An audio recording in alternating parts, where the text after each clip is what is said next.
Lions TV, how you doing? It is good to be back. Excuse the state of the set, that's it's work in progress. All will be revealed very, very soon. This is sort of a weekly roundup show, or there may not be enough content. Basically, what I want to talk about today is transfers in and transfers out. Let's start with a goalkeeping situation. Let's start. We have signed a goalkeeper, Ben Amos. He's come on loan from Bolton for a season. The reason being, I think he's on big wages at Bolton, so you know we don't want to sign him. We've signed him on a loan deal. People asking me if that's a good move or not. It's a good signing if he's going to be competition for Archer. I'm not going to bang the same drum about Archer. We all know how I feel about it. And you know, new season, clean slate. But Dave Martin's come in, similar sort of goalkeeper to Amos. Been around the houses. You know, experienced goalkeeper, sort of, you think he's coming in as a number two. I really hope Amos isn't coming as a number two. He needs to push, because when Martin come in and was given one chance against Villa, he played well and went straight out the team. Tom King, okay, a lot of people say Tom King's not up to it. Everything I've seen from him suggests he would be.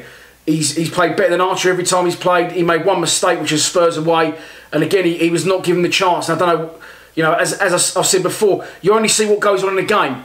So obviously a lot more goes on, maybe mentality-wise, experience-wise in and around the dressing room. The Archer's always had his place back. Now, if we sign Amos and he's not going to compete with Archer, then to me it's just a waste of budget, it's a waste of wages, because we would then have Dave Martin on the books, Ben Amos and Jordan Archer. It's just too many goalkeepers, unless someone's on their way out. There was obviously rumours that Archer could be going to Leicester.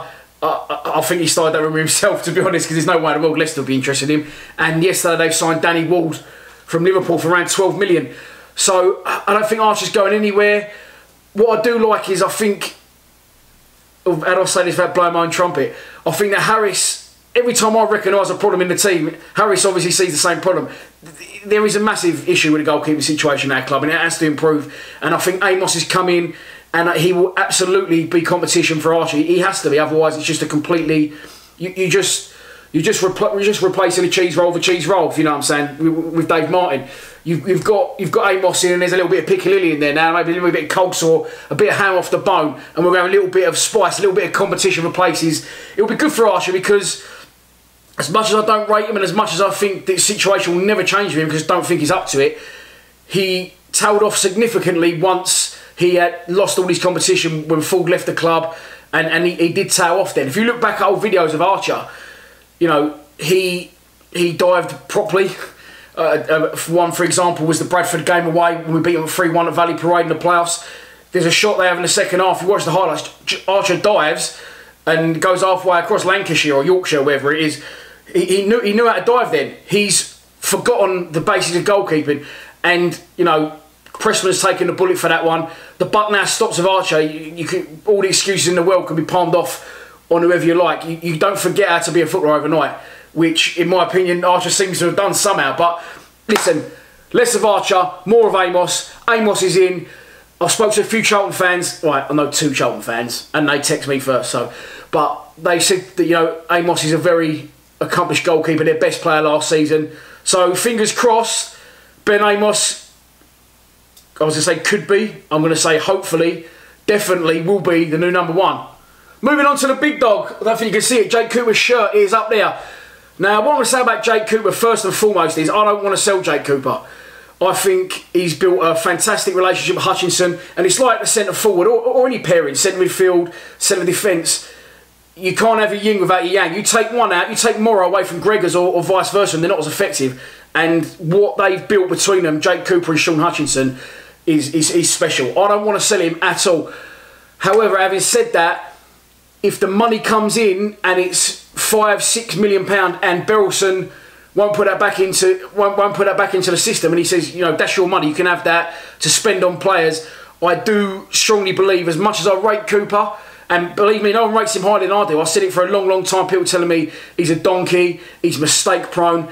Yes, he's mistake prone, but what you've got to remember is Jake Cooper's started here. A lot of players will start here, they'll go boom, boom, boom, and they'll fall. Cooper's gone. Reading, 1 season in Mill's first team, and he's getting touted about for 5 million. He scores goals up from the back. He's strong. The mistakes he makes, he's 23 years old. He's just turned 23. They will be eradicated in time. He will only go forward after Millwall. I said it one of my VTs a while back, someone asked me who the next player will be at Mill that would move for big money, and I said absolutely it'll be Jake Cooper, and it's looking like I could be proved right.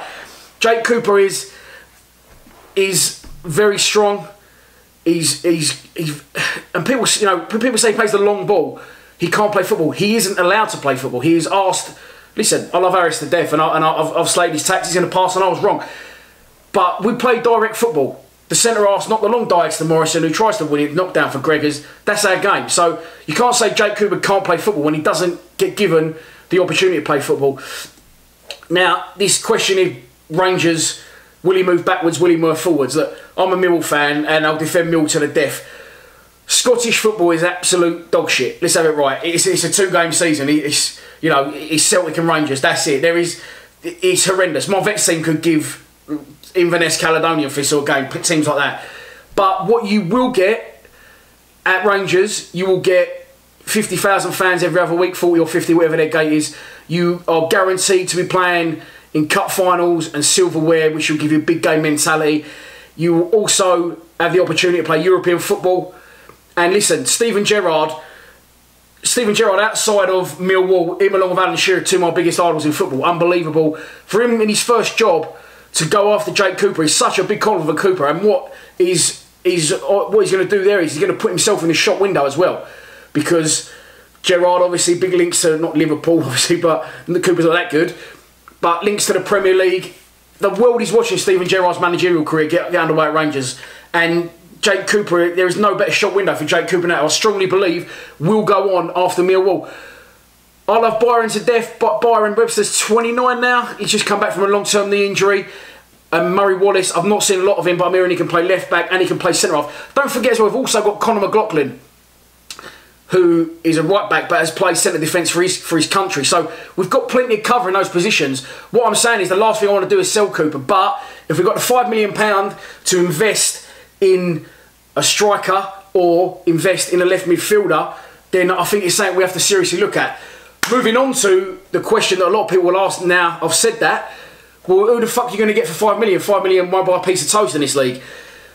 I think what we've got to do is we've got to go and find a lower league gem, like we did with Gregors. What was it? Well, I don't remember what played for Gregors. $250,000 was it? I can't even remember. You're not going to get a Premier League striker for $5 million. You're not going to get a Championship striker for $5 million. And you're not going to get either of those that want to come and play for Millwall. No disrespect to our club again, but that's just the facts of the matter. So you either got to go for a lower league player or you've got to go abroad. I strongly believe that you know, I would take a punt on, I've said it before, Devante Cole when he was at Fleetwood, scoring a lot of goals in the lower leagues. I'm hearing a lot about Tom Bradshaw. I'll be straight with you, I don't know a lot about the guy. I know he's handed in transfer request at Barnsley. I'm hearing he's very similar to Gregors type player.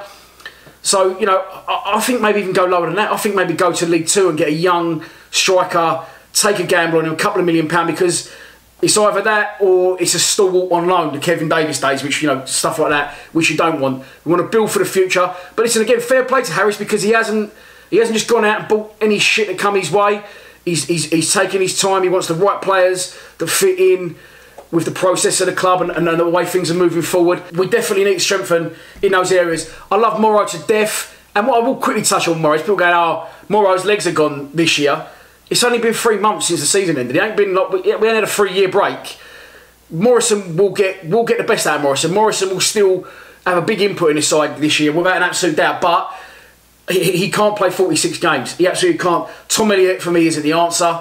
And I don't know, I had a feeling that if we did get Marshall, we might have seen Aidan O'Brien playing in them positions this year. But no, I don't know. We need to invest in a striker. It looks like Bradshaw could be happening. Is it the answer? Only time will tell. So that's your lot for this weekly roundup, transfer rumours. Look what we only going to done this week, down the den, blah, blah, blah. I'll hopefully see you at some point during next week. I'm working on a launch VT, which will be big boy. 25th anniversary of us at the den. What a way to market if we got promoted to the Premier League. Please subscribe to Lions TV. Come on, you Lions.